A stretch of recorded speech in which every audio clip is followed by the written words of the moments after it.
All right, guys, what's up? Welcome to Fed at 1811. Today we're going to talk about the bloodiest shootout in FBI history, guys, back from the 80s. A lot of you guys requested this. The shootout went down actually in Miami. We got a lot to talk about. We got a documentary to break down. Let's get into it. New intro incoming. I was a special agent with Homeland Security Investigations, okay, guys? HSI. The cases that I did mostly were human smuggling and drug trafficking. No one else has these documents, by the way. Here's what FedEx covers. Dr. Lafredo confirmed lacerations due to stepping on glass. Murder investigations. You see him reaching in his jacket. You don't know. And he's positioning. Been on February 13, 2019. You're facing 2 counts of premeditated murder, Racketeering and RICO conspiracies. Young slime life, hereinafter referred to as YSL. The defendants, 6'9", and then this is Billy Seiko right here. Now, when they first started, guys, 6'9" ran. I'm a Fed. I'm watching this music video. You know, I'm bobbing my head like, hey, this shit lit. But at the same time, I'm pausing. Oh, wait, who this? Right? Oh, who's that in the back? Firearms and violent crime. AKA Pushaisi violated. you're ordered to stay away from the victim. Rapper Pushaisi arrested after shooting at King of Diamonds, Miami strip club, injured one person. This is the one that's gonna fuck him up because this gun is not traceable. Well, it happened at the gun range. Here's your boy 42 Doug right here on the left. Okay. Sex trafficking and sex crimes. They can effectively link him to paying an underage girl. I'm gonna lock my fifth amendment right. And the first bomb went off right here. Suspect 2 set down a backpack at the site of the second explosion. Inspired by Al Qaeda. 2 terrorists and brothers, Dzhokhar Sarnev and Tamerlan Sarnev. When the cartels ship drugs into the country. As this guy got arrested for espionage, okay, trading secrets with the Russians for monetary compensation. The largest corrupt police bust in New Orleans history. The days of the police are gone. So he was in this bad boy. We're gonna go over his past, the gang ties, so that this all makes sense.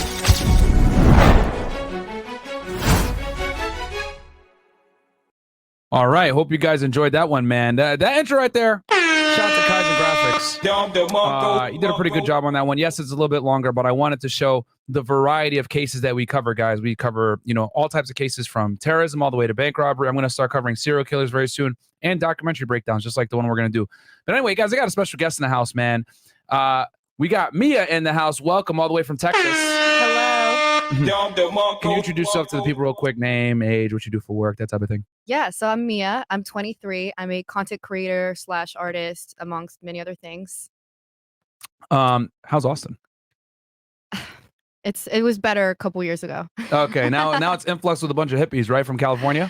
Bunch of hippies from California. Too many tech people. Yeah. Tired of the tech bros. Yeah, dude. All the Silicon Valley people just like moved in because it's cheaper to live there. And, you know, I mean, hell, even Joe Rogan up and left and went to Austin. Yeah. And Elon Musk. Yes. And other people are moving into Austin right now. But it's a great city. It's fun. Party central. Yes. It's I've always thought, you know, Austin isn't really like Texas for real.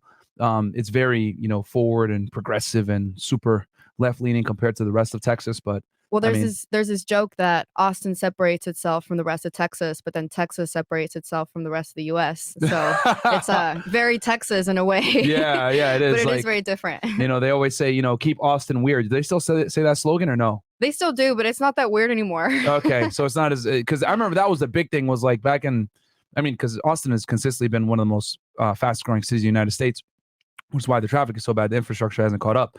But I remember back in like 2009, that was like their slogan, like show my age right now. I went there, I'll never forget, for the first time in 2009 for a winter training trip in college.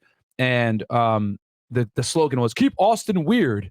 So they don't say that anymore as much, I guess. They don't say it as much anymore because people don't think it's weird anymore. I guess so. It's gotten pretty gentrified. For sure. Different world out there. But anyway, guys, without further ado, we'll get right into it, man. So today's breakdown is going to be on, as you guys know, the FBI Files. Great show. We're going to be breaking down a documentary. You guys actually requested this bad boy. This one is on the FBI shootout from the 80s right here in Miami. So we're going to go ahead and start playing this thing right now. I'm going to share screen with y'all, and we're going to just get right into it, man, and start breaking this thing down. All right, let's go. Viewer discretion FBI advised. agents, it seemed a city under siege. Each week, there were 3 to 5. Sorry, guys. So, 2 FBI my bad. This is the wrong video. My bad, guys. It's this one right here. I'm going to give myself a stupid right there.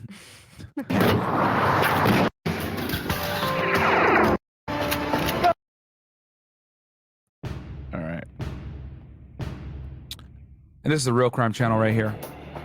October 8th, 1985, marked the beginning of a string of brutal robberies that rocked South Florida.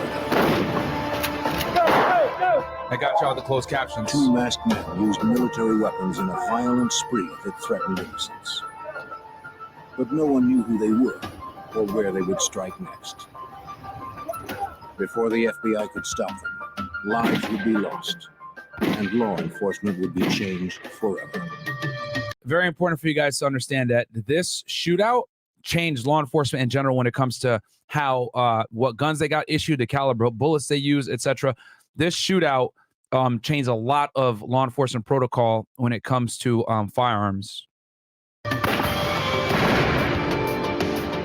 right, so fast forward this part a little bit.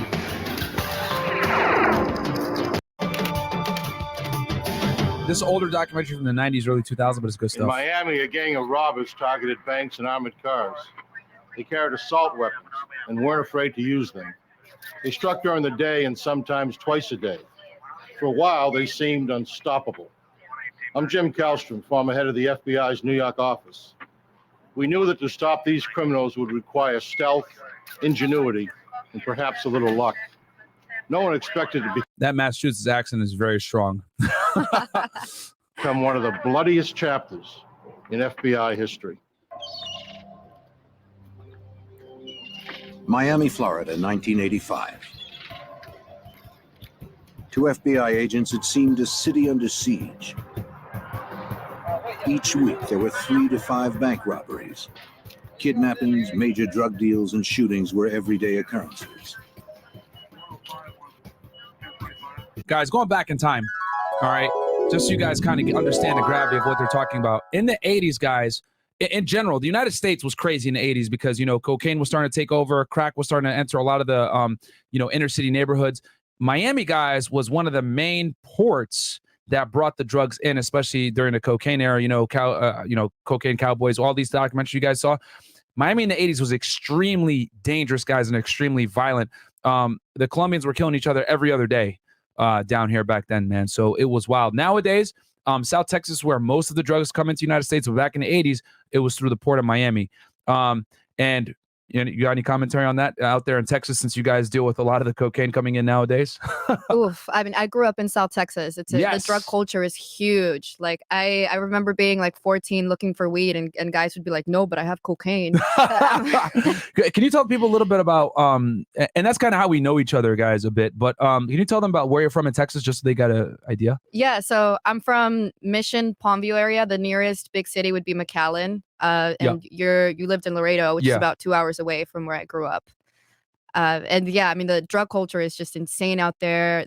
You can find ecstasy left and right without looking. Like ice is what they call it on the border. Yeah. And the meth there, guys, it's like real. It's not this bullshit that you guys see here with these biker gangs. You know, it looks like ice. It's legitimately like very pure methamphetamine. That's like, they call it the super strong Mexican meth.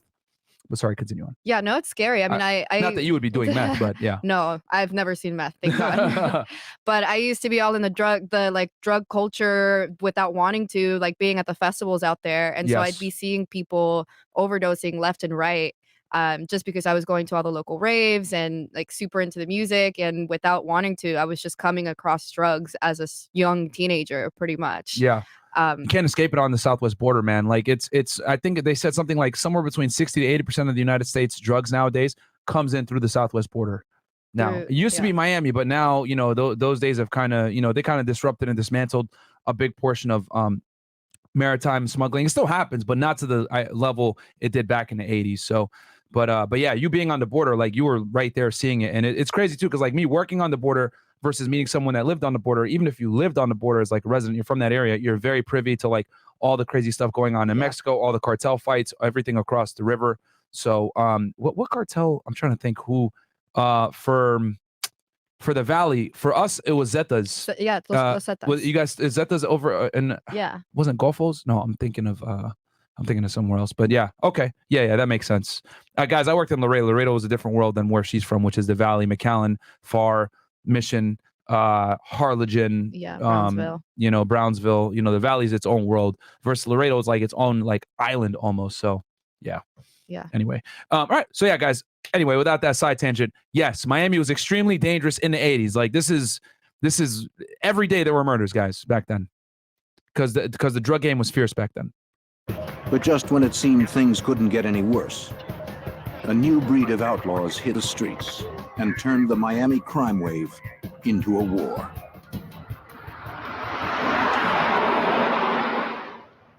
On October 8th, an armored car courier made a scheduled pickup at a steak and ale restaurant. The driver waited for his partner to return, unaware that two heavily armed men were also waiting nearby.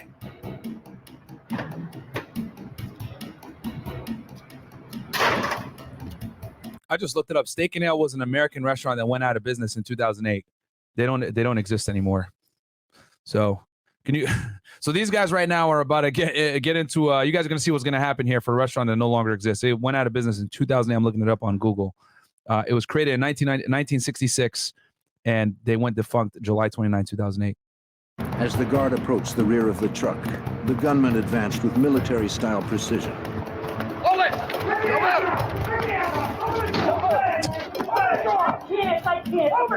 That armored car actor is terrible.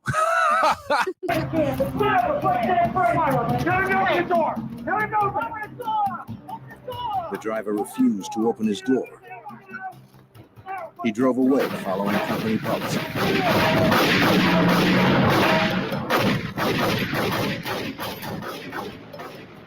The subjects retreated to a getaway car and attempted to camouflage their escape with a military-issue smoke grenade.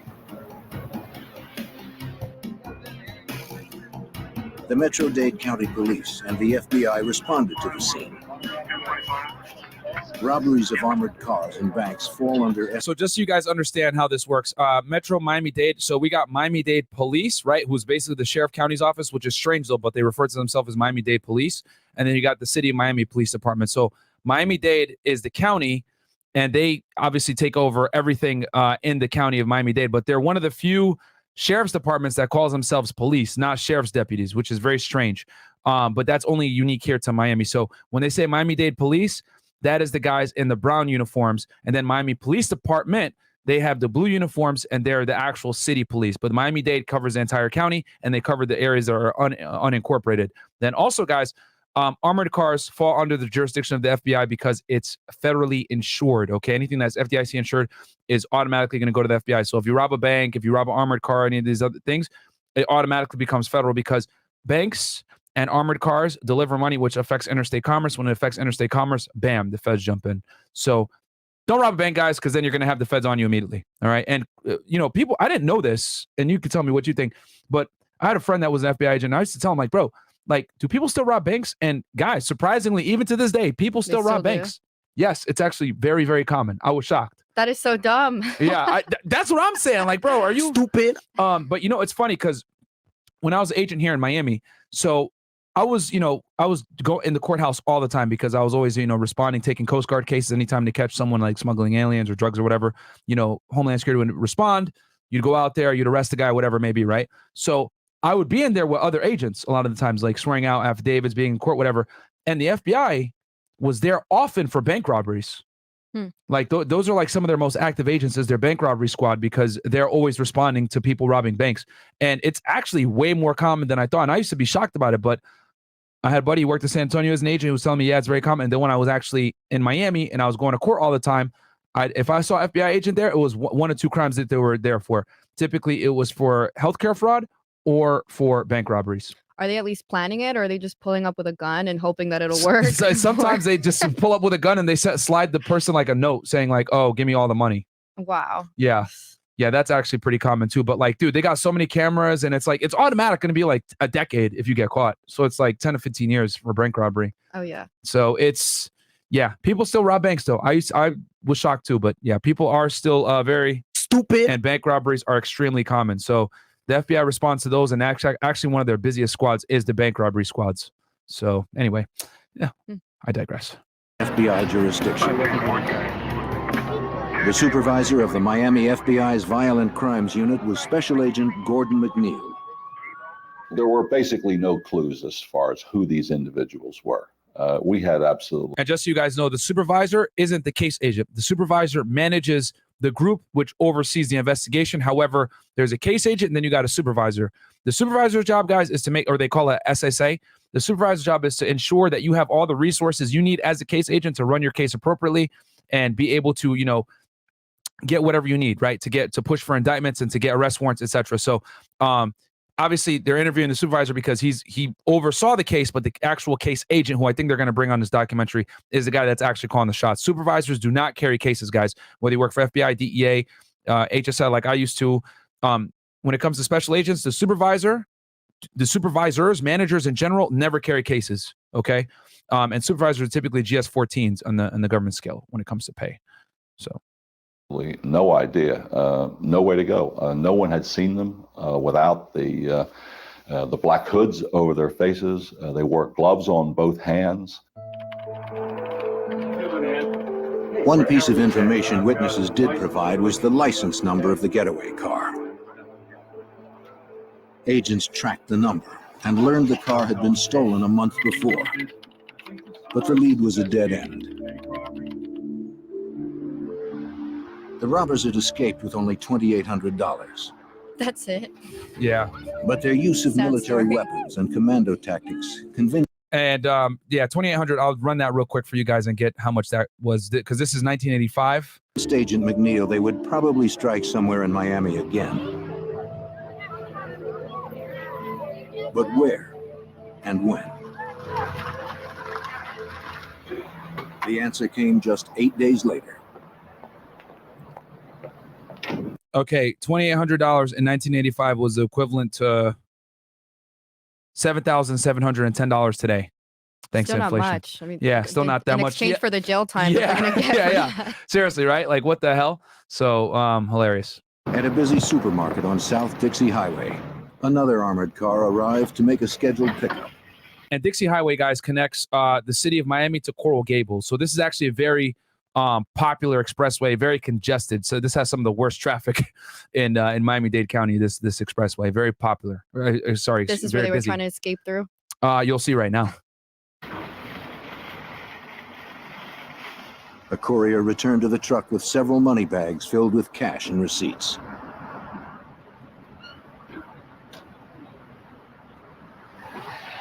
He never saw the car that came around the corner. Oh, shit.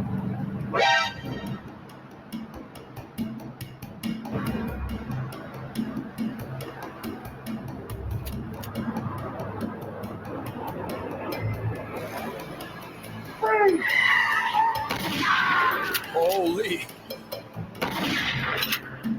These bank robbers don't give a fuck. They just pulled up and just started shooting, man. They didn't care at all. God damn. These acting skills. Yeah. I like the narrator. I think he's awesome. Yeah, that guy. You ever see like they have these like narrating voices, and you see them in person, you're like, what the hell? You don't sound how the way you look. Yeah. So yeah, but this narrator is lit.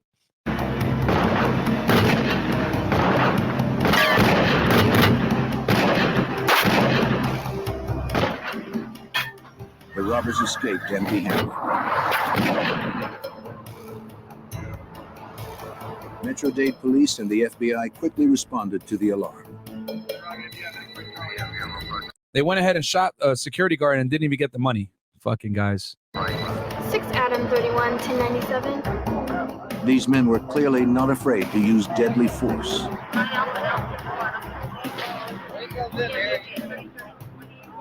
The courier would later die from his injury. While he was... Damn, he died. So now, not only do you have robbery, right, or bank robbery in this case, but now they have murder, which is obviously going to be a significant enhancement from a federal standpoint. For $7,000. Yeah, exactly. And well, in this case, they didn't get any money. Yeah. This is the second attempt, and they didn't get anything. So, yeah, these guys are reckless. Agents interviewed his partner. But it just speaks to like the times, you know, the crazy times that they were in the mid '80s in Miami. Yeah. As he described the gunmen, it quickly became obvious they were probably the same men responsible for the previous robbery at the Steak and Ale restaurant. There was no money taken in that particular robbery, but there were a number of shots fired. So the ante was still going up here as far as I was concerned because of the continued use of violence, by these two individuals. Ballistics evidence would further confirm the connection between the two robberies. Investigators found double-aught buckshot from a 12-gauge shotgun, 45 caliber bullet casings, and 223 shell casings. So these guys had some serious firepower. They weren't messing around. 223s seemed most significant. And the identification division of the firearms unit of the FBI laboratory compared those two shell casings and said they were fired from the same weapon. So we definitely had a link now between the Winn-Dixie attempt and the stake and nail robbery. And the reason they were able to connect them, guys, just so y'all know, is that when a gun is fired, okay, what it does is it creates almost like certain types of a pattern of groves and I guess imprints on the bullet after it's fired. So think of it as like a fingerprint for that firearm. So when a firearm shoots a bullet, that unique pattern is going to be unique to that firearm. So it's a way to identify, okay, these rounds were fired from the same gun because it has the same exact imprints from this crime scene. And that's done obviously in a deliberate sense so that investigators are able to track the firearms and match it up with ammunition so that they can go ahead and be like, all right, this ammunition was fired from the same gun, and they're able to link certain incidents and able to attribute crimes to individuals. So so that's cool that they were able to identify that through the FBI ballistics lab. Violent robberies were linked to the same masked gunman, but there were no leads to their identities. Because they had not scored any cash at the Winn-Dixie robbery and so little at the Steak and Ale, investigators were certain they would soon strike again. 2 weeks later, on Friday, November 8th, a third robbery occurred. This time a bank job at the Florida National Bank. So they're finally going to rob a bank now. Do it properly. As a teller and a guard walked from the main building to the drive-thru, two masked gunmen emerged from a car.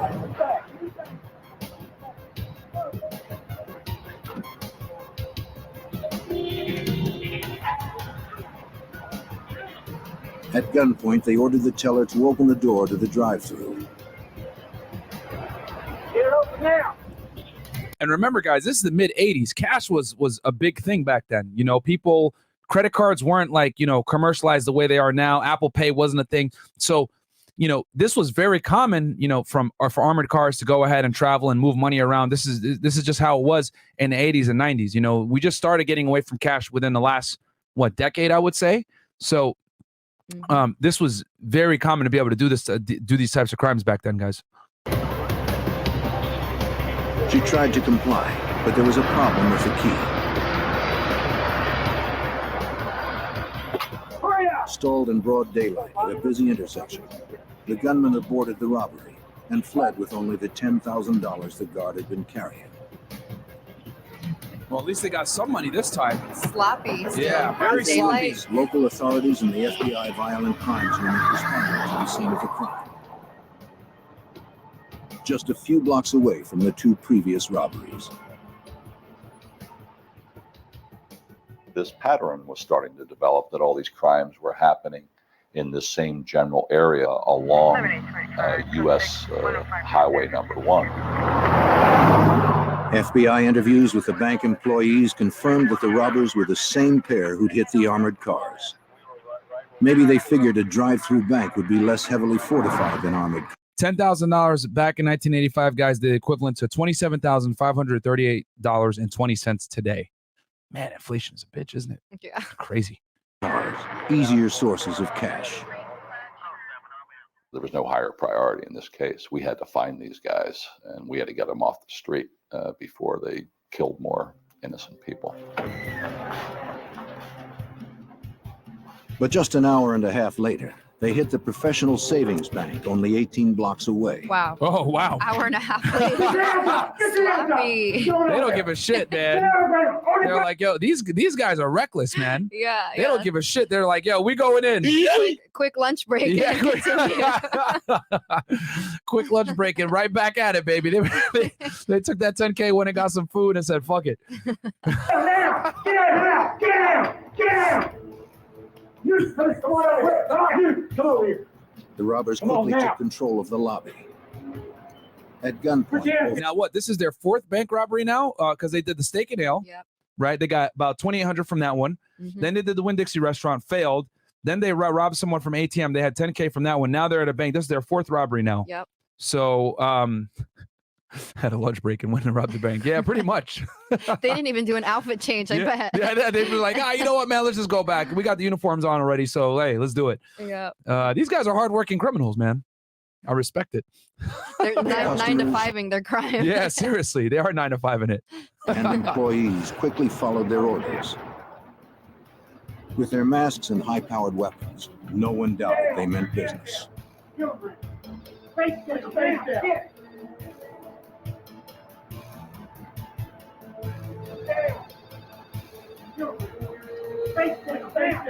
This time, they scored big. Oh, shit. Finally. Like gold bricks, it looks like. They raced off with over $41,000 delivered earlier that day by Wells Fargo.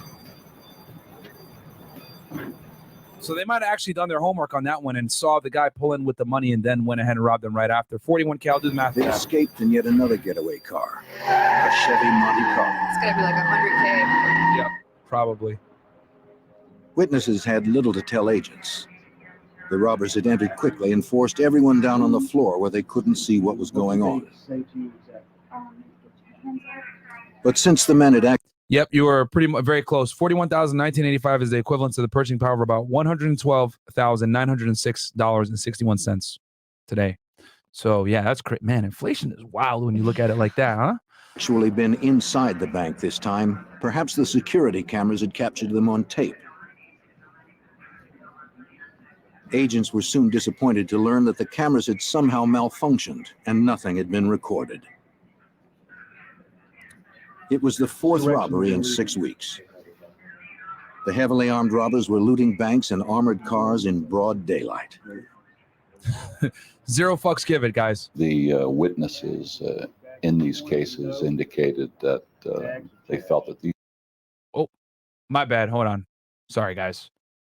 Did not mean to do that. Give me 1 second.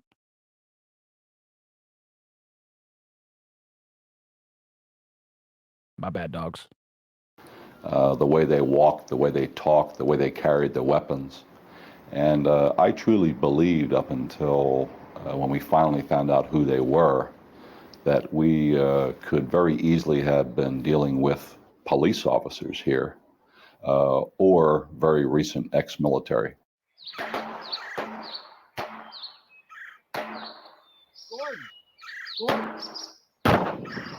With such violent criminals on the loose, agents honed their own skills on the firing range. And this is back when, you know, most police agencies, guys, had revolvers, okay?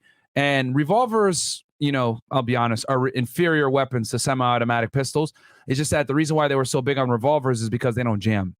But this shootout actually was instrumental in having agents and law enforcement personnel switch over to semi-automatic pistols after this. So they worked the case relentlessly, exchanging whatever slim leads they had. But nothing panned out. 2 months went by without another robbery, and still there were no leads. Guess they got enough money to live for a little bit.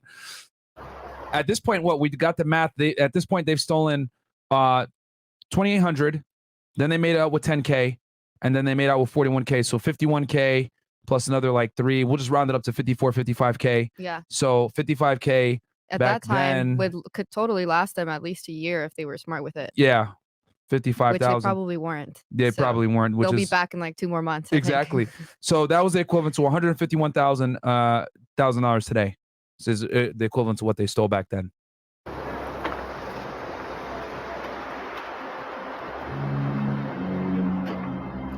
On Friday, January 10th, 1986, William Roberts prepared to make a transaction at the Barnett Bank, just as an armored truck was unloading outside.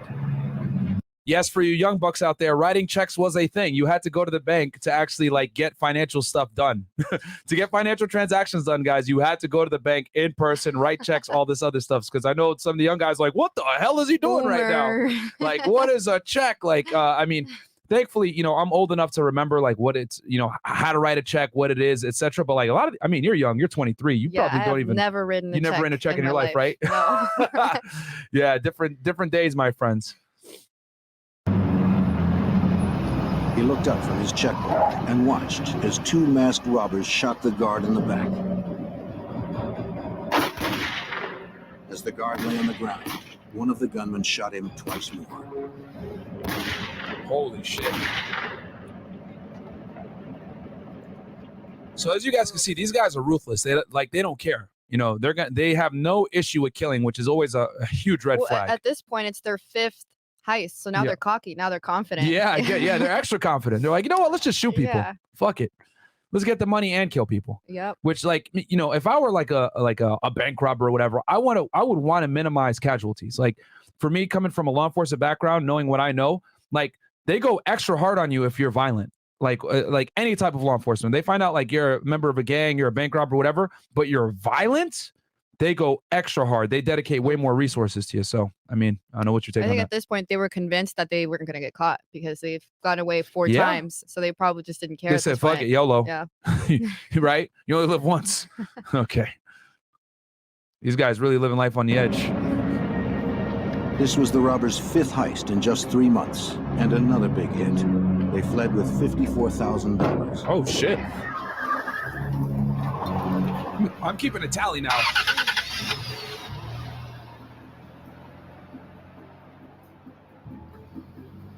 William Roberts trailed the men for blocks. And that is equivalent to $148,706,000.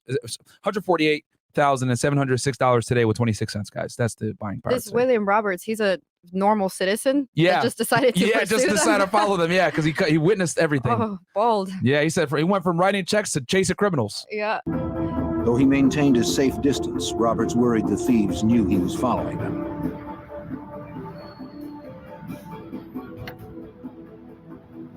Still, he stayed on their tail and noted their license tag and car model.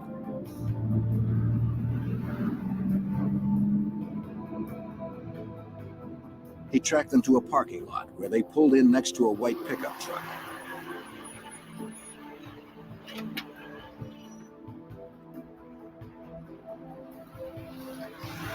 Roberts parked across the street and continued to watch them.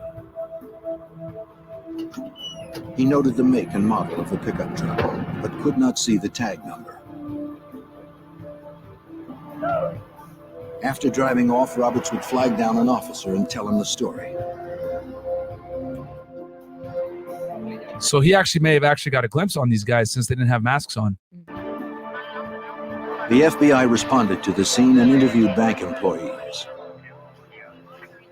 They found several .223 rounds, later determined to be fired from the same weapon used in the first 2 robberies. So once again, they're able to, link the ammunition to the firearm, which that firearm was used by the same criminal. So they're able to, that's how they're able to link all these different bank robberies to the same individuals.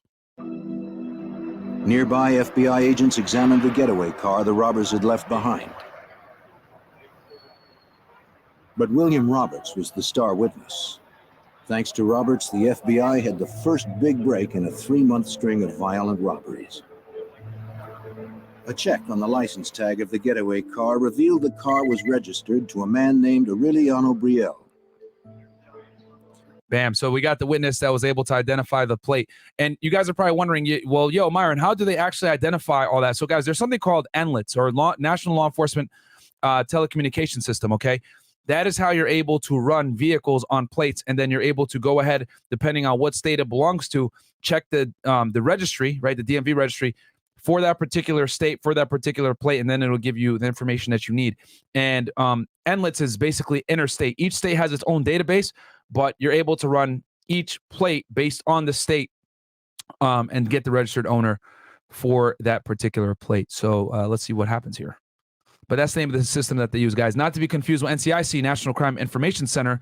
NCIC is done to run criminal background checks, right? NLETS is used to check state records for whether it's state criminal records and or state DMV records. Okay, and then NCIC is the national index for criminal history that will give you pretty much everything.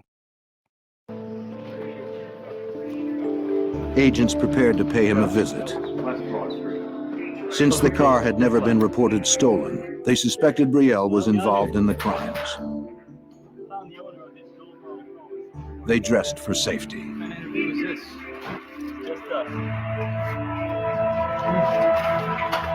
Come on, if you're gonna rob banks with your vehicle, at least report it stolen, bro. What the hell?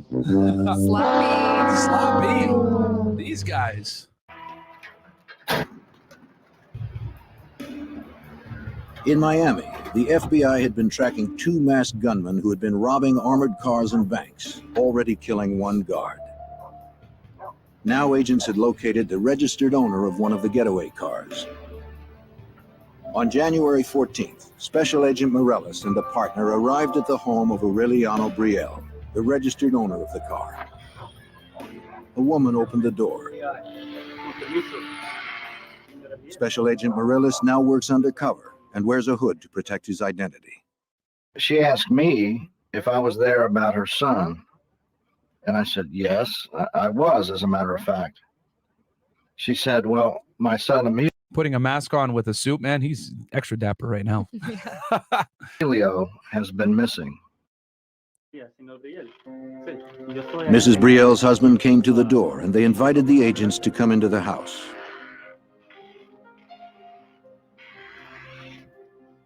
Mr. Brielle explained that his son Emilio had disappeared 3 months ago with the family car, which he borrowed to go target shooting in the Everglades.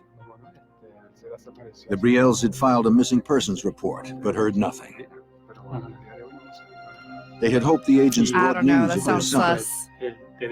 We'll see if they're telling the truth or not. Of course the mom's gonna protect him. Yeah, we'll see. But both the Brielles and the agents would be disappointed. The FBI knew nothing of the young man's whereabouts. And as the interview progressed, Agent Morales grew certain the Brielles knew nothing of the robberies.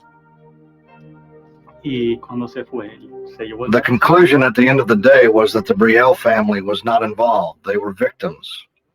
Their car had been stolen and their son was missing.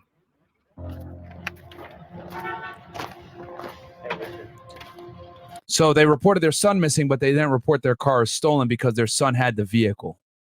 I mean, it could be that the robbers killed the son. We'll and see then right just now. took the vehicle. We'll see right now. You may be onto something here. The Metro-Dade Police Department processed the Brielle's car with FBI agents observing. So they found a vehicle. But evidence technicians found no fingerprints or anything else to advance the case. The next 2 months were quiet again, though the robbers remained on the loose. Agents worked other cases as they continued to mine every possible resource for clues. So they hit a little bit of a snag here. And at this point, guys, we got 5 bank robberies. Okay. They had the first one for 2,800. Second one was a failure. They didn't get anything. Third one was 10K. Fourth one was 41K from the bank, and then 54K from the last heist that they did. So they're sitting pretty, man. These guys have done 5 robberies at this point, and the FBI still doesn't know who the hell these guys are. Then on March 14th, Special Agent Ben Grogan told a skeptical Agent Morales about a newspaper article he believed was related to the case. I guarantee it. That car right The article reported the attempted murder of a man named Jose Collazo 2 days earlier. 2 men had shot Collazo multiple times. Then they had stolen his gun and his car, a black 1982 Chevy Monte Carlo. Oh, shit. Guarantee you I'm right. Talk about a sixth sense. And this is back with newspapers. I know some of you guys, oh, what the hell is a newspaper? Yes, guys, back then you used to have to read the newspaper to be able to get your news. Okay, I know a lot of you younger guys may not know what the hell's going on here, but once again, I'm old enough to remember the days of newspapers, and then also the days of today where you get your media through YouTube or through your phone. But back then, people used to literally start their day with reading the paper and drinking some coffee. I mean, your parents probably, was that what your dad would do? Or in Spanish? In Spanish. Telemundo on paper. Yeah, the Valley newspaper. The Valley newspaper. Yeah. The Valley, the border papers, man, are hilarious because they would like talk about all the cases that happened like the day prior, and they'd be like, oh, you know, our agents raid drug house with 100 kilos of coke, or some aliens caught, you know, smugglers caught, whatever, like every day. Car crash with 19 people inside it. Exactly. Yeah. Like that's common on the border, guys, by the way. So, so yes, guys, people did used to read the newspapers back then. All right. Grogan swore that the vehicle would be the bank robber's next getaway car. While it seemed to some agents nothing more than a hunch, they respected Grogan. Car and disappeared. Shot him 4 times with the arm, through the face. At 53, he was a career agent with 25 years on the job, including time as a SWAT team leader. Is he still alive? Yeah, he got up, walked a mile and a half to a convenience store, made a His colleagues called him the doctor. Because so he's been on the job for a while. He got shot in the face and walked off. He could do jobs no one else could do. What do you think? Check on these plates. So they took a chance on his hunch. Get on it. Good job. Sharp agent, man. Mr. Collazo, tell me what happened. These 2 guys. Grogan and another agent visited Collazo in the hospital. They were 2 white men. 2 white men. Collazo was in rough shape, with wounds to the side of his head, his arm, and his back. But he managed to tell the story of his nightmarish afternoon in the Everglades. And for some of you guys that are wondering, the Everglades is like no man's land here in Florida. There ain't nothing out there. It's just pure nature. So, you know, they always find bodies there, dumped remains of individuals. So, yeah, you know, that's not a place you want to be by yourself and get injured and or attacked by some perpetrators. Collazo had gone to a recreational trail near a lake, where gun owners often practice target shooting. He was firing his .22 when 2 men drove up beside him. How you doing?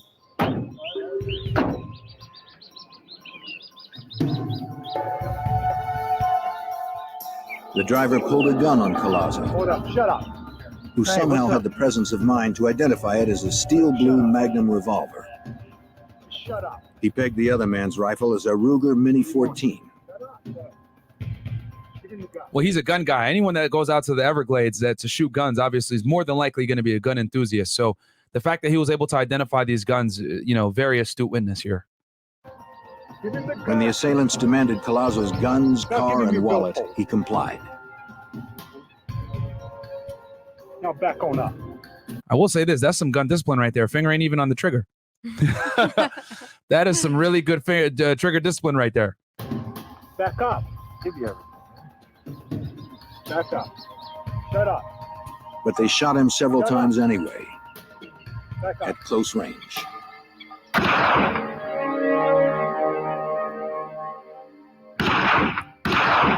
God damn. And they didn't kill him. Sloppy. Yeah. These guys are some lazy ass criminals, huh? Well, they've gotten lucky, so I think the longer they keep going without getting caught, they're just getting worse. And Yeah, worse. they're just getting sloppier and sloppier, huh? They needed that car and they didn't even finish the job. Yep. Then they left, taking Collazo's Monte Carlo and their own Worked out in the FBI's favor because now they got a witness that's alive. F-150 pickup truck.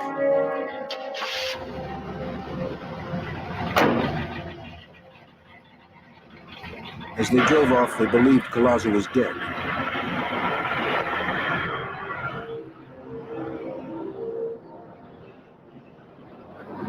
He was just waiting until the shooters were gone. Hey, smart. High IQ move right there. Then he would rally what little strength he had to survive. They said earlier he walked like Collazo a had to quarter make of a mile. decision as to whether he would try to live or just lay down and die. And Collazo said he chose to try to live. And there's nothing in the Everglades, man. So more power to this guy for getting out that situation. So he picked himself up out of that lake and walked almost a mile after being shot 3 times to seek help. Wow. Yeah. Finding Collazo was the best break in the case so far. Sorry for the closed caption here, guys. It's Colossal. I don't know why they keep referring to it as Colossal. Clearly, YouTube is racist. What is that? The Colossal. What last, like, you know, obviously like Garza is very Mexican, right? What would Colossal be? I think it might be Colombian. I haven't heard it before. You've never heard that, Colossal? No, but because that's unique. It sounds Colombian. Colombian? Okay. Yeah, Colombians and Cubans be having some strange last names. I ain't gonna lie. But yeah, I haven't heard that one before. Colossal. He made it that far because he's Hispanic. Oh man.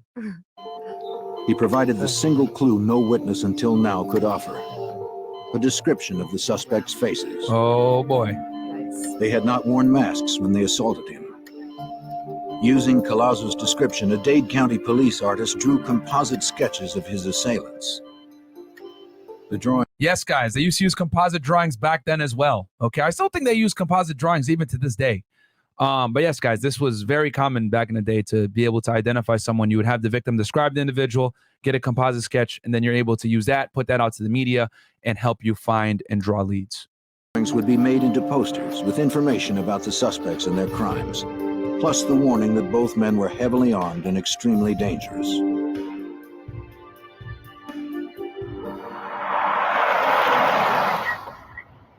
Retired Special Agent John Hanlon, a 22-year FBI veteran then assigned to the Violent Crimes Unit, remembers what Colazzo said. Colazzo was able to give a description of the guys. He told us about the white pickup truck. He was shot in the same general area as we thought Emilio Brielle had disappeared. In the coming days, agents stepped up their efforts. Yeah. It's changing your mind now? You don't think the parents were lying anymore? No. Yeah. They conducted a grid search of the streets crossing South Dixie Highway in the vicinity of the bank robberies. We got the agents together. After I told them what I had on my mind, they looked at me like I was crazy.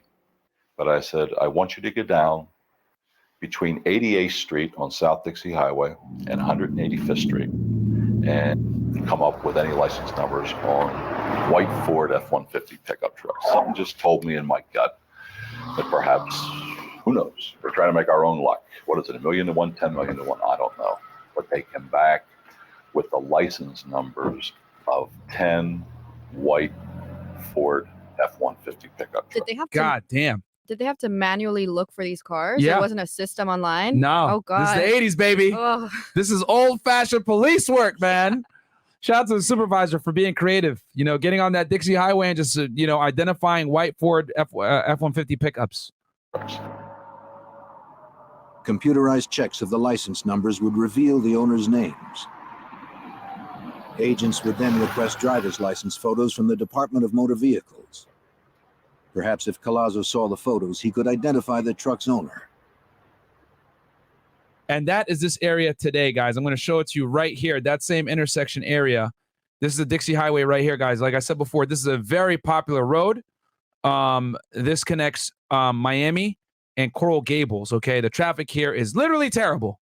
But this is where they were approximately, what, 30 years ago now at this point? No, longer than that. 37 years ago? Yeah? My math off there? Help me out here, Texas. No idea. Womp, womp, womp. I give you the fail button. But yeah, this is the area, guys, that they were in doing this back then. It's kind of cool to like look at it now versus probably back then. It was probably like nothing there.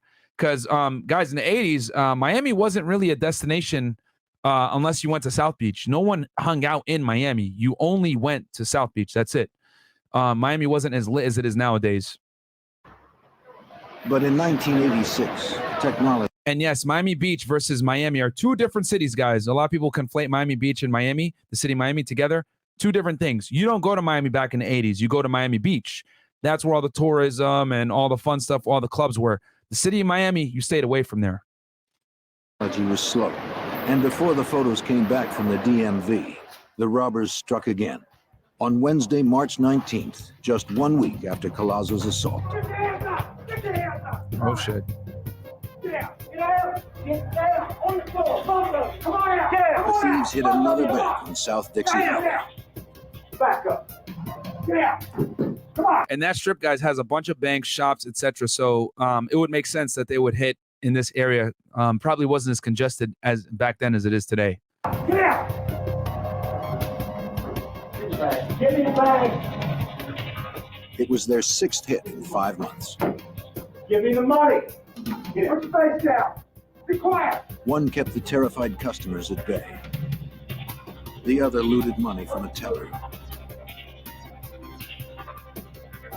Stand, everybody. Go, move. Or look out. The menace. I will say this: it's impressive that it's only 2 of them doing this. Normally, you'd want a little bit more people to control a bank like this, but Yeah. Escaped with over $8,000 in cash. Okay, they made 8K on this one.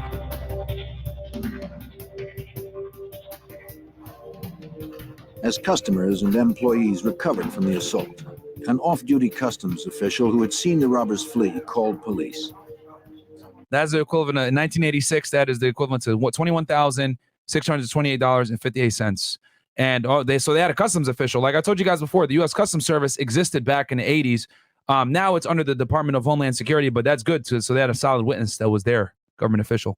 He'd noted the make of the getaway car, a black Chevy Monte Carlo. And the tag number, NTJ891. Bam, and you got the plate.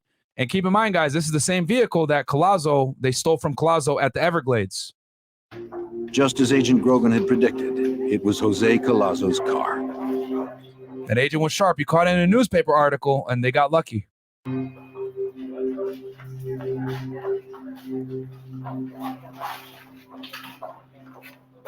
They didn't even change the tag. And we're not really sure whether they were, well, we're pretty sure they weren't that stupid, but. Yeah. Goes back to these guys being super lazy, huh? Speculate that in their minds, they were these hard men. And we think that they were probably just saying, hey, in your face, police, come and get us if you can. Investigators learned little of value from witnesses. At this bank, the security cameras had filmed the entire robbery. But the videotape was of little use. The camera's lenses had captured little more than unidentifiable masked bandits. There was little doubt. Yeah, that ain't gonna do nothing for you. These robbers planned each hit carefully. Black and white, god damn. It appeared to me that they were doing surveillance of the banks prior to some of the robberies, because on most occasions, they robbed the bank within 10 minutes of delivery of a cash shipment by an armored car company. So they were waiting until the cash was inside from the armored car company and then hit the bank. They learned their lesson from those botched robberies that they had done. They were trying to rob the armored cars like directly. On April 10th, Gordon McNeil and Ben Grogan discussed the case at firearms practice, sifting for any clues they may have overlooked. Now, you guys are probably wondering, how often do the feds shoot, guys? Most agencies, especially in the federal government, shoot once a quarter. So every 3 months, they shoot 4 times a year. To qualify, train, you know what I mean? Get your proficiency up. So you train fairly often. About 3 weeks since the last robbery. There were no clues to the thieves' identities, but McNeil detected a pattern. You're always looking in law enforcement for patterns of crime, things that seem to happen on a consistent basis. And the only thing that we had gone in these cases was this significant pattern that developed, always on Friday between 9 and 12, hitting the same banks multiple times, always in the same 40 square block area, always along South Dixie Highway. Agents planned a surveillance for the next day. They would fan out to patrol the area where the robbers had struck so often. Hey guys, got a minute? Yeah. Unit Supervisor Gordon McNeil personally led the operation. Everybody will leave from that location. So we just couldn't wait for them to rob another bank. We had to get out there and we had to make our own luck, and maybe we could find them. Start watching for the vehicle. Agent Hanlon remembers what happened next. Eddie Morales walked over and said, hey, let's go down there. And I thought, well, what the heck, So as a whim, I mean, there was no pressure to go or anything of that kind. I mean, I certainly had enough to do, and I liked Eddie, and I figured, well, we'll go on down there, we'll ride down, and you know, rather cavalierly, and spend some good times with Ed, and we'll take it from there. This is the power of being a good agent, guys, and I'll tell you guys this just from my professional experience. When people like you, they're gonna go out and do things for you that they otherwise wouldn't. They'll put their stuff aside to help you out, whatever. And when I was an agent myself, the big thing I always did was anytime someone needed help on their arrest warrants, writing affidavits, whatever it may be, I always made myself available. I'd be that guy that you can hit up at 1 o'clock in the morning and I would come out and help you. And what I noticed is that when you do stuff like that, you always volunteer or you help guys out when they need help. When you need help, especially like when you're like an agent myself doing big case, whatever, they're always going to volunteer and help you out. And this is very important, guys, on the job. When it comes to law enforcement in general, when you make yourself an asset and you help people out, they're going to want to help you out, man. And this goes with everything in life, not just, you know, working in law enforcement, but especially in a profession like that could be dangerous. You want to be well liked. You want people that want to have your back. You want people that want to come out and help you out. And this is a good, you know, show of that more than likely this guy was a good agent and people liked him in his squad, so they wanted to go out there and help him. The importance of adding value, guys, regardless of your profession. Yep. Many believed it was a long shot, but 14 Miami FBI agents met in a parking lot at 8:45 a.m. on Friday, April 11th, 1986. Oh, shit. And that's a pretty big squad right there. Their violent crime squad, 14 agents, that's big. They would surveil a 53-block grid along South Dixie Highway, where 2 commando-style gunmen had pulled off 3 bank robberies and 3 armored car heists in 6 months. The suspects were described as... This is old-fashioned police work, by the way. A lot of agents don't do shit like this anymore. You know, a lot of guys are lazy. This is good old-fashioned police work, man. Hardcore surveillance, being out there on the streets, not being one of these fucking lazy agents always sitting in the office, not doing nothing, watching sports and, you know, reading dumbass articles. This is good stuff right here. White men of medium build, one with a handlebar mustache, both about 30 years old. Handlebar mustache, that's how you know it's the 80s, baby. They were heavily armed, porn stash, extremely dangerous. They might be driving a black Monte Carlo, license number NTJ 891. After a robbery spree that had lasted 6 months, Miami FBI agents went on the offensive in search of 2 killers, possibly driving a black Monte Carlo. They met to patrol an area where the 2 armed robbers had used military tactics to hit armored cars and banks.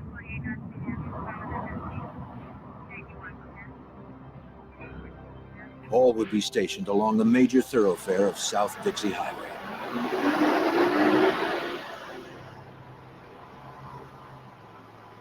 Agents Ben Grogan and Jerry Dove were on their way to stake out the Barnett Bank when the impossible happened. Holy shit.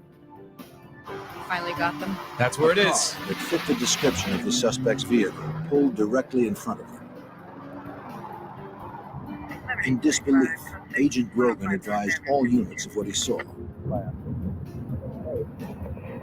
Now, I can tell you guys this, like me being an agent myself doing this type of work, bro, your heart fucking starts racing when you find the target vehicle, especially when you're out on surveillance and you find the car, or like, let's say you had been surveilling them, then you lose them, then you find them again, bro. It's like an adrenaline rush that I can't even describe. So I can only imagine what he's going through. And then on top of that, the fact that he knows that these guys are violent as hell and they had already killed people before and they were robbing banks recklessly, like, yeah, must have been crazy adrenaline rush.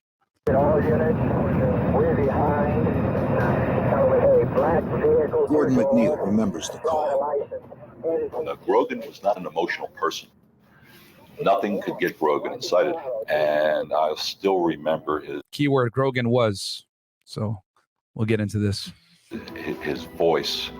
He said, "We are behind a black Chevrolet Monte Carlo, Dade, Florida tag, NTJ 891. He said, "That's the tag, isn't it, Gordo?" And the fact that they can remember the plate tells you that this memory is burned in their brains forever, especially about what's about to happen here. I mean, he was just incredulous. Agents Morellis and Hanlon were stationed at the Professional Savings Bank when they heard Grogan's call.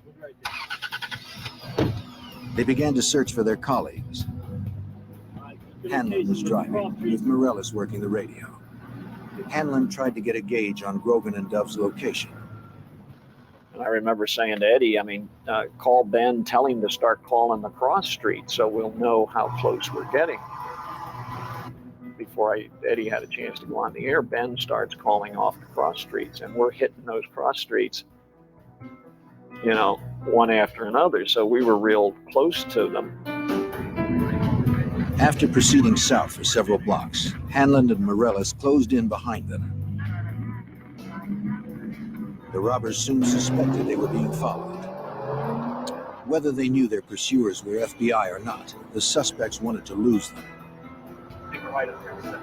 They took a right turn on 117th Street into a residential neighborhood, quiet at this time of day. Remember those gas prices back then? You saw that for a glimpse of $1.26? Those days are done.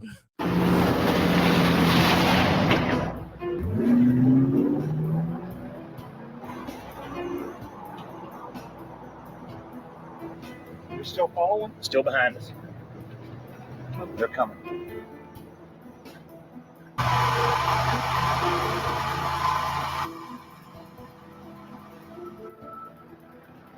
They turned right again, trying to lose the tail. They're going to start shooting at them. Counter surveillance. But the agents hung on, playing for time, as Agent Morellis recalls.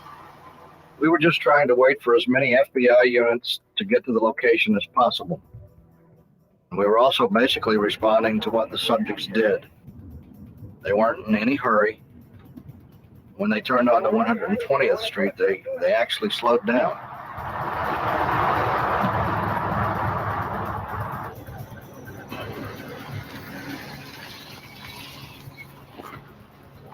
The caravan continued on, with the agents always concerned about endangering innocent bystanders.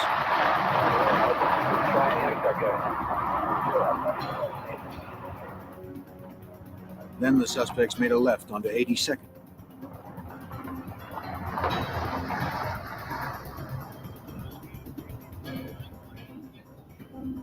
It appeared they were heading back to the busy highway, where civilians would be at risk should a confrontation turn violent.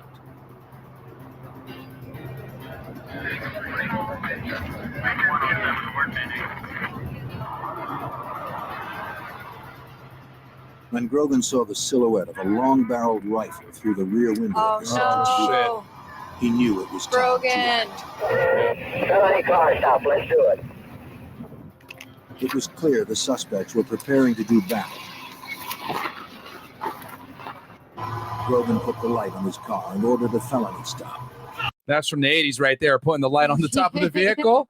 Nowadays, guys, with the feds, the lights come in attached with the vehicle, but that was back in the day, man. That's how you know, putting the light on top. And a felony stop, guys, is when you're chasing after some guys or whatever it may be, and how you do a felony stop is the police vehicle sit behind the guys, the target vehicle, and then they order them out of the vehicle, and they're sitting behind their vehicle with the guns drawn from a tactical position. So if there's anything that happens, they can go ahead and engage them and they got cover. But that's what a felony stop is. You have anything?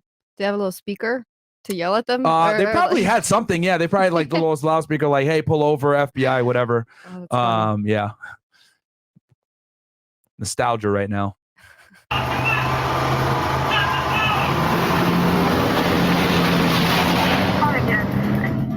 Grogan pulled alongside the suspect's car and ordered them to stop. The suspects ignored the order, and Grogan pulled ahead of them, blocking their escape.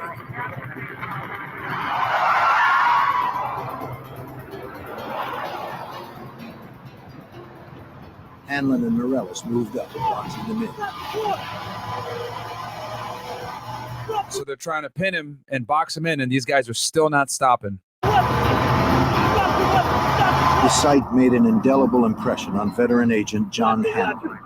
And I'll never forget the man's face. I mean, I could pick him out today. I mean, he looked like your basic Western bad man. He looked very, very determined. It seemed the suspects were as desperate to prevail as the agents who pursued them.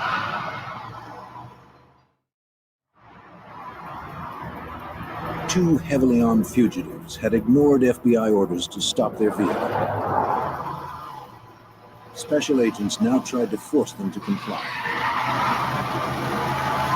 And they were very patient, man. If you're chasing someone and you could see that they got firearms in their hands and they're not willing to like pull over, you could potentially justify shooting at them at that point. Ooh. You know, you could, is it the best course of action? Obviously, it's a rapidly evolving event and you never really know. But if they have guns, you're telling them to stop and they're not stopping and they have the guns in their hand. I mean, it just takes a second for them to point it at you and shoot. Yeah. So you could articulate shooting them right then and there. So these agents were very patient, which we'll see what that leads to here in a second. The last to catch up to the group was Agent Richard Manauzi. As he pulled behind the suspect's car, he saw one of the gunmen take aim at Morales and Hanlon. Manauzi rammed the fugitive's car from behind. See, at that point, you can shoot him, but hey, he's rammed them because that was obviously to fuck with their aim, which was a very smart move.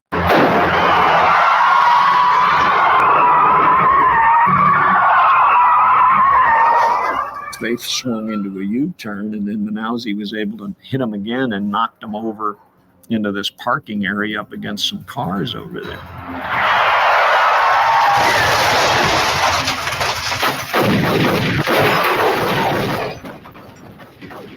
The passenger opened fire with a MIN-14 assault rifle.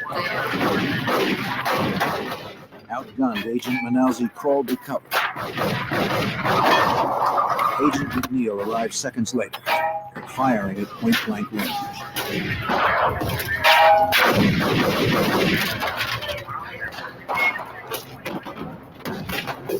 They were surrounded by FBI. Their vehicle could not move, but they had superior firepower. So, as you guys can see, he's using an assault rifle, while meanwhile, these guys are using revolvers. Yeah. Okay?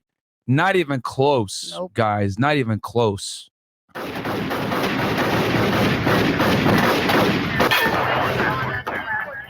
And they refused to surrender. Revolvers are fantastic backup guns, but they are terrible primary weapons, man. You carry a revolver maybe as a backup on your ankle or whatever, but you don't want that to be your primary service weapon, man. Yeah, you waste so much time replacing the magazine. Yeah, especially with a exactly. revolver. Yeah, with the but reloading, even with a speed loader ain't worth it. And then on top of that, you only hold 6 rounds. It's just, revolvers, people love them because they don't jam. They're reliable, like from a non-jamming standpoint, but it's not enough ammunition. They're slow. And it's not even a magazine, right? You yeah, have to pop it out and you have to pop that bad boy out. Exactly. Pop out the shells. And then, man, doesn't even come close. The driver fired a shotgun blast at Grover. McNeil hit the driver on the neck. So he gets hit. But the semi-automatic kept pumping out the rounds until one finally caught McNeil in the hand. Shit. Morales and Hanlon advanced to cover him. Hanlon's .38 held 5 rounds. The Mini-14 had 30 rounds in each clip. And one of them shot down Agent Morales.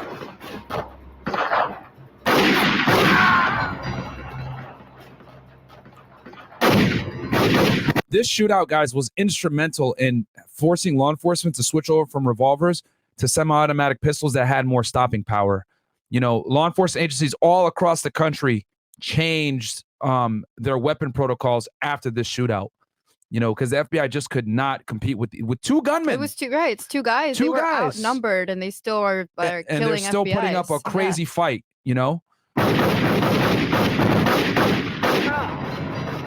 was all one continuous recollection. It was like 1 second I'm looking at Gordon McNeil's back, trying to maneuver to his left, and the next second is blue sky. And I looked at my left arm, and my left arm was completely shattered. It was like roadkill.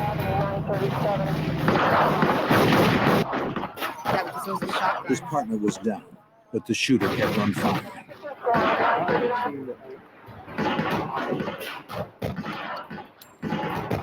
But when he tried to escape out the window, Jerry Dove hit him in the chest with his 9mm. Finally. Yeah, finally. But to Dove's horror, the man shot McNeil in the neck. Oh, shit. Aw, damn. I couldn't move my upper body, I couldn't move my arm, and I couldn't move my legs. So I assumed that I was totally paralyzed at that particular point. I couldn't move. Yeah, your neck controls a lot of nerves, so yeah, I could imagine. 2 more FBI agents arrived and joined the gunfight.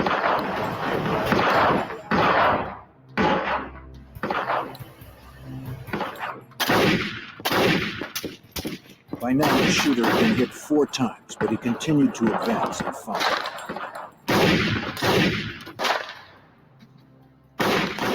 He just made up his mind that he was going down, he was going out, and he was going to take as many of us with him as he possibly could.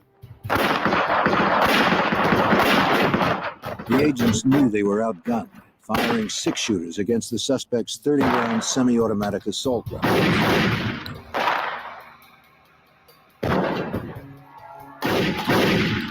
Dove and Grogan were forced to retreat behind their car to reload. Hanlon, too, reloaded. And obviously, reloading, revolvers is extremely cumbersome and slow. So now their weapons are down. He's progressing towards them. You know, from a tactical standpoint, this is terrible. But the shooter kept on coming.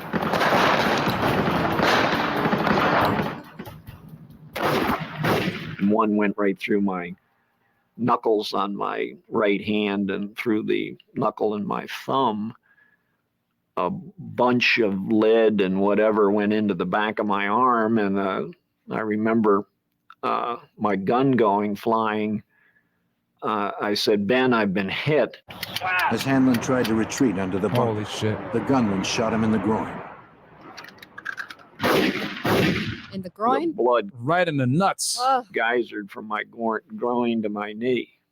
I mean, the blood just came out like a balloon breaking. I'm surprised he was even still alive after that. A lot of blood is down there, guys. You could bleed out easily. Grogan was hit. And then Dove. Before they could reload their weapons. Terrible, man. They had better firepower. They could have stood up and fought these guys back, man. Yeah.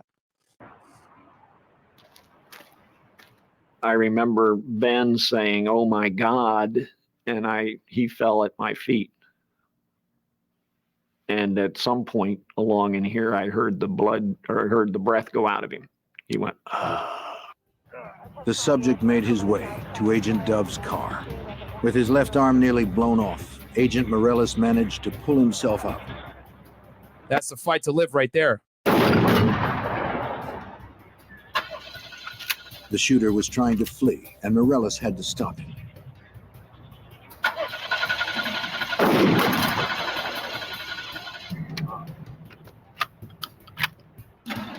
Mortally wounded, the second suspect somehow dragged himself out of his car and joined his partner. If the car started, Morellis knew they could only go in reverse, back over the fallen agents. Eventually, I just got angry because I knew internally that I was dying, and my one last thought was, hey, if I'm going to die, I'm going to take these guys with me. I'm going to make sure that they're dead.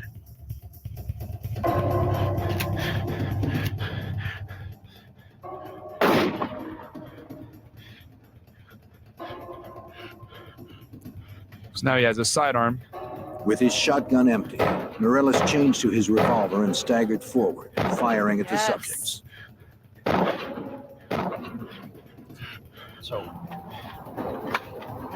Morellis' shots lodged in the men's spines, killing them both. It was a violent end to the lives of 2 violent men.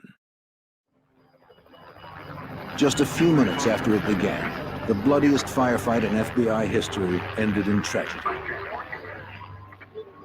2 agents were dead and 5 wounded. 2 suspects still unidentified had also been killed.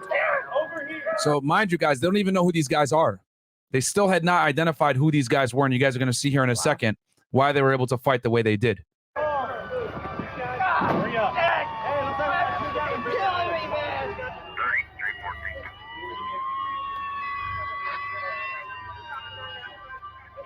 Agent Jerry Dove lay dead. At the age of 30, he'd earned a law degree and fulfilled his boyhood dream of joining the FBI. He wanted to make a difference and had given his life trying. And that's why anyone really joins law enforcement, man. Guys, it's not the highest paying career, you know, especially there's a lot of people that are like lawyers that end up going into law enforcement, especially at the federal level. I mean, it's a certain sense of satisfaction, guys, that you can't get from any other job. You know, me telling you this from a former investigator myself. Like, I don't go a day without thinking about what I used to do. It was a fun job, even though it's pennies compared to what I make now, right? I make like what I used to make a year, like a month now with the feds. It doesn't change the fact that it was a fantastic job. It taught me a lot of character development, made me the man I am today. And you don't take that oath and wear the badge and put on a gun and, you know, go into danger, you know, for the money. You do it for other reasons. And, you know, even to this day, man, it was a great job. It was a lot of fun. And a lot of people, you know, especially at the FBI, HSI, DEA, when people become special agents, it's a level of prestige, it's a level of accomplishment, and doing these big cases, doing these types of investigations, it's more rewarding than any other career path, man, because every day is different. You know, it's not monotonous like a lot of other careers. So, yeah, it's indescribable why people get on the job, but I definitely understand. His partner, Ben Grogan, had also perished in the firefight. So 2 agents down.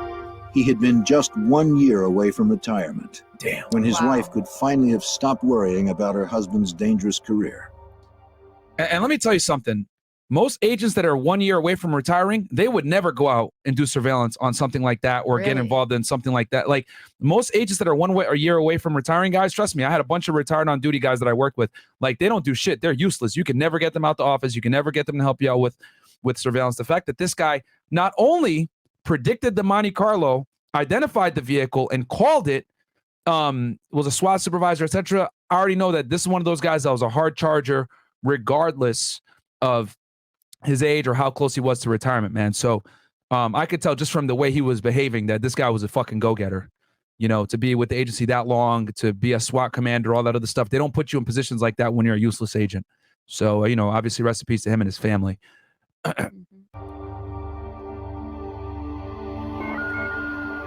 This is actual footage from the scene. Arrived at the site. Metro-Dade County Homicide Bureau Sergeant David Rivers was also there. Rivers had the Herculean task of reconstructing 5 minutes of living terror. That would take weeks. Well, we have to find out what happened. And you do that in various ways. You obviously speak to the agents that were involved, and they can tell you what each one of them did individually. And then part of that is to take those different statements as to what they did individually and match it up with the physical evidence. And you guys are probably wondering, why is the state involved in this situation? Weren't the feds involved in the shooting? Well, the reason why, guys, is because murder, homicide, 9 out of 10 times is a state crime. So anytime you get involved in a shootout or any type of shooting as a federal agent, the state is going to come in and do an investigation independently of the feds. And typically the feds are going to do their investigation as well, the internal affairs. So even though this was a clear, you know, good shoot here, you know, a good use of force, they still have to come in and investigate it, recreate the shooting, and make sure that the agents were justified in their use of force, which they obviously were. But you know, it's just protocol that they have to do this. So that's why the state was there reconstructing the shooting. The wounds on the body, the bullet holes in the cars, where the guns are located, where the cars are located, and to reconstruct it to make sure everything's exactly interpreted properly. Technicians recovered 143 bullets fired from the fugitive's weapons. Questions that had plagued agents for so long were finally being answered. The Ruger Mini 14 rifle used to kill agents Grogan and Dove would match the 223 bullets found at some of the armored car and bank robbery scenes. Bam. So that's the you know, the weapon that they used on all those other robberies. Like I told you guys before, the rounds fired from that gun give a distinct print that ties it directly to that weapon. In fact, the FBI crime lab could now forensically link the killers with several of the earlier heists. And from fingerprints, the agents soon identified the subjects as 32-year-old Michael Lee Platt and 34-year-old William Russell Maddox. But one question remained. What kind of men had wreaked this destruction, and why? Agents could not have been more surprised by what they learned from the killer's friends and neighbors. This is crazy. Were they ex-cops? We'll see in a second. What's your guess? What do you think they were? Ex-cops or military men or somebody with some sort of professional shooting training. Okay. Instead of outlaws living Let's on see. the edge, prepared for the ultimate confrontation, Platt and Maddox were known as quiet family men. What? Photos showed their families relaxing together. Platt had a wife and 3 children. Oh, God. Maddox was a single dad. They were partners in a landscaping business. What? But further investigation gave up the lie of their double life. Oh, here we go. Inside a shed, agents found guns and ammunition, including the .22 Maddox and Platt had stolen from Jose Collazo when they tried to kill him in the Everglades. Bam. Agents would also uncover evidence of a bizarre murder pact in which the men may have killed each other's previous wives. What? Holy what? I feel like this needs to be a whole nother episode. Yeah, like, yo, kill my wife, man. Yo, okay, bro, you kill my wife, I'll kill yours. Yeah, that's like some crazy shit right there. Like, yo, just kill my wife. Okay, I'll kill yours, you kill mine. Partners. Yeah. Oh, man. These guys are wild. No one had been charged in the 2 cases, but now they would be reopened. So they were able to identify the gun that they stole from Collazo in the Everglades, identify 2 other murders, and these guys were just landscapers that had families. Within days, agents would confirm that Maddox and Platt had killed 25-year-old Emilio Brielle in the Everglades. And that was the first vehicle that they had went missing, guys, that they were able to identify, that Ford F-150, if I'm not mistaken. A hiker found Brielle's skeletal remains in the Everglades, not far from where Collazo had been assaulted. Then another tragic footnote surfaced. Hey, how did that interview go for you earlier today? Special Agent Steve Warner received a package from the Florida Department of Motor Vehicles. In it was a copy of William Russell Maddox's driver's license. He was the owner of one of the white Ford F-150 pickup trucks agents had located a few weeks before. But there had been a delay in sending the licenses. If they had arrived April 11th or prior to that, Collazo would have been able to positively identify Maddox, and we probably would have been able to arrest Maddox and also Platt, and 2 FBI agents wouldn't have been killed. But that's holy shit, not the way the luck worked out in this. Bro, that is crazy. That is 1980s technology for you. They couldn't get the DMV records in time. If they had them in time, they would have been able to show that witness where these are the guys that robbed you, who identified them. Then they would have been able to set up surveillance appropriately and not had, kind of randomly found them and got into a shootout with them after chasing them. Man, and this is why, guys, the feds typically don't get in shootouts and why they don't get involved in violent altercations like this. And it's because a lot of the times because feds do their homework and they're able to identify the people before. In this case, it was just a chance situation where they ran into that Monte Carlo. They were there. They followed them, and they didn't even know who the individuals were before they got in the shootout with them. So, yeah, I mean, nowadays, right, me speaking as agent, like you can get their DMV stuff literally within seconds. You just search it. I mean, I had access to the Florida database. I'd be able to get people's driver's license right away when I was an agent myself. But in the 80s, it didn't work that way, guys. So wild. If they had just gotten it on time, what would have happened? Well, at least they changed the gun, standard for them. We might still be shooting revolvers if it wasn't for the Florida being slow as hell. Or it could have been a worse event that caused this. Yeah. So, yeah, unfortunate, very, very unfortunate, man, how technology literally led to this, technology being slow. The FBI investigation revealed that both of the killers had served in the military. Bam. I knew it. Platt had been a ranger, a member of the Army's elite First Strike Force, which explained the pair's commando tactics, fundamentally different than training received by law enforcement. Yeah, so now it makes sense why he was pushing towards them so aggressively when they were in the shootout. We don't have an acceptable body count in civilian law enforcement. We're taught one way, and that's defensive type shooting. You take cover, you do not take casualties. And that's not the case anymore, you look at the way right? Platt reacted. No, you still, you still do take cover. Because a lot of the times when you're in law enforcement, you're reacting to getting shot at.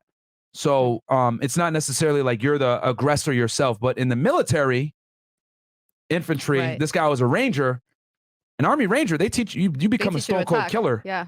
You know, versus law enforcement, they teach you how to use deadly force in times of, of aggression. But 9 out of 10 times you're responding to aggression, and then you're, reciprocating that level of violence back to, to be a level higher than them. The law enforcement use the force continuum, but in the military, it's very different, especially as a Ranger. This guy was probably better trained than all those FBI agents, which explains also he had superior firearms, superior training, and he knew what he was doing, and he was able. That's how he was able to take on so many of them by himself.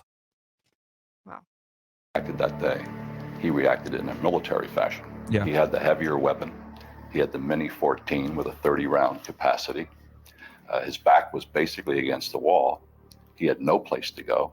So he advanced forward on our position, laying down suppression fire, and ambushed Grogan and Dove, who were behind the car. As agents finally put the pieces together, a frightening portrait emerged of two formidable adversaries. All that blood, man. At the end of the shooting, Platt had 11 hits, Maddox had 6 hits. Platt was literally shot to pieces, and he kept fighting and fighting and fighting and fighting. Wow. Until he ran out of breath. He fought to the last. They were going to die. It's just they weren't dying fast enough. And they weren't prepared to lay down and die. They weren't about to give up.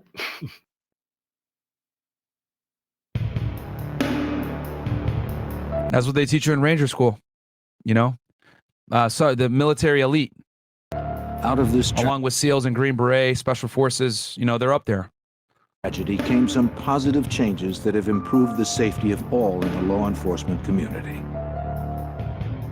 Agents and officers now carry more powerful weapons, and their training better prepares them for violent confrontations. Exactly. The one on April 11th, 1986.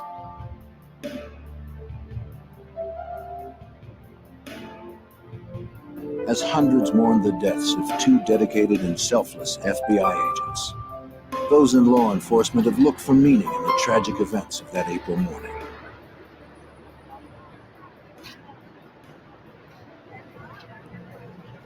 Over the years, Gordon McNeil has found some resolution. The story's not Platt and Maddox. It's not important who they were.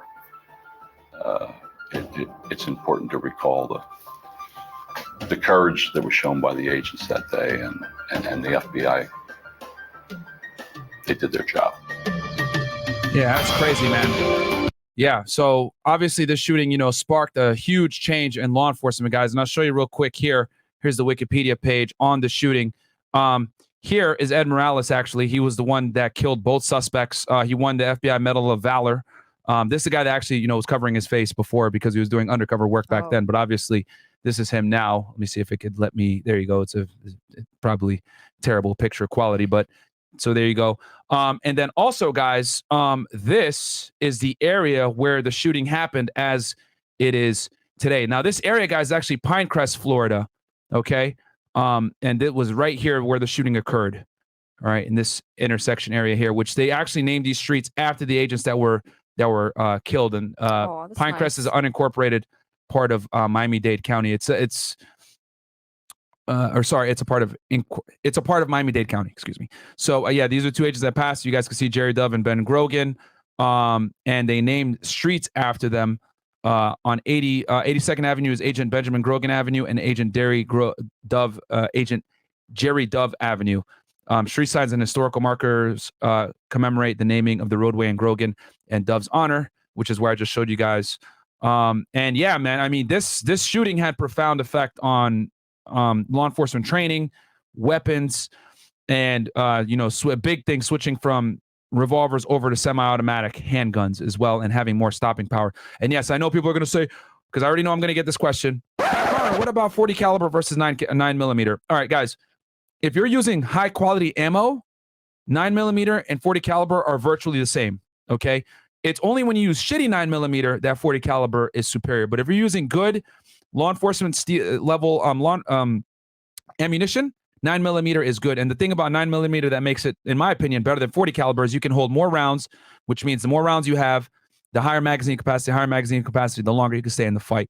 Okay, so me personally, I carried 9mm when I was on the job. You know, as you guys know, I got my Glock 26 right at all times. Oh, excuse me. Can you guys hear me? I got my Glock 26 at all times, right? And I use a Glock 19 when I was on the job. But yeah, man, this was the Shootout, guys. Obviously changed law enforcement forever, for the better. But it's just crazy how, like, if they had gotten those records checks from the Florida DMV in time, they would have been able to identify these guys and set up a little bit more of a refined approach to identifying and arresting these individuals. What are your thoughts? Man, that sucks. I can't believe it took them that long too. Yeah. But it's just the technology nowadays. Yeah. Like they would never, if this was today, I feel like it would have taken just a couple weeks. Seconds, not even. No. You literally type in there, you know, when you want to get Florida DMV records, you literally just type their name. From the first heist, I mean, to have caught them. Like they wouldn't have gotten to the third or fourth heist. Like they would have probably gotten them immediately. So yeah, they would have been able to get the identification way sooner back. And then they had a witness too that saw their faces, so they could have gotten them identified. That would have been more than enough, yeah. Yep. So yeah, man, crazy. But yeah, guys, hope you guys enjoyed that episode, man. You guys requested it. You guys really wanted this one. So this was a good episode. Where can the people find you, Mia? I'm on Instagram. It's MiaLily01X. I don't use Twitter. I don't use any other social media other than my Instagram and TikTok and my OnlyFans. You got OnlyFans? Yes, sir. Oh shit. What do you do on there? Come find out. Come find out. Okay, fair enough. Yeah, guys, and hope you guys enjoyed that episode, man. We're gonna put the timestamps. I'll put her Instagram below as well. Yeah, man, you guys requested it. That was a great episode. And you know, as you guys can see, this is one of the shootouts that was heavily influential in the progression of law enforcement in the United States, man. So catch you guys next week for another documentary breakdown, and catch you guys on Sunday for another episode live stream. Love you guys. Peace.